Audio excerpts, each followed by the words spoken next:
Le PSG a quand même pas terminé tout à fait sa saison. C'est peut-être aussi ce qui explique des festivités un peu moins importantes. C'est qu'il y a un vrai objectif maintenant samedi prochain contre Rennes, la finale de Coupe de France. Là, il faut absolument la gagner.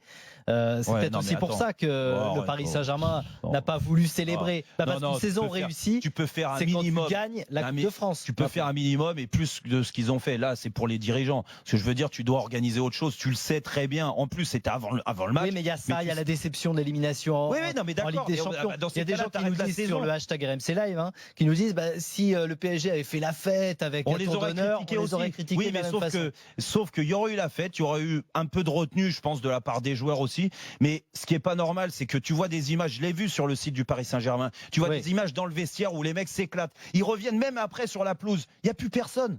Pourquoi tu fais pas ça avec tes supporters pour essayer qu'ils soient derrière toi? Moi, ça me dérange ça aussi.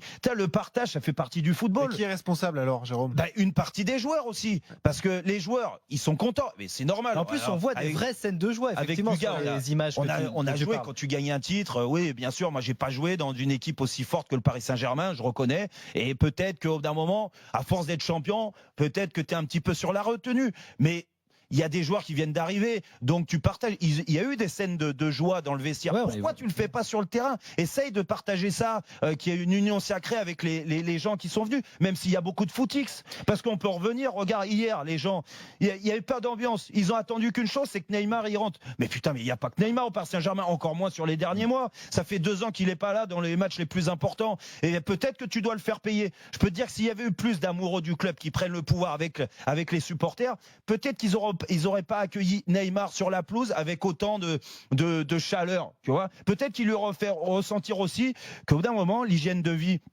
il n'y a pas tout, il a pris des coups, d'accord. Mais que son hygiène de vie, ce qu'il met dans les réseaux sociaux et ce qu'il fait en dehors du terrain, ça déplaît aussi au club parce que c'est néfaste l'image du club, ce qu'il donne lui. Donc peut-être qu'il lui aurait fait sentir. Hier, là, ils sont tous levés. Neymar.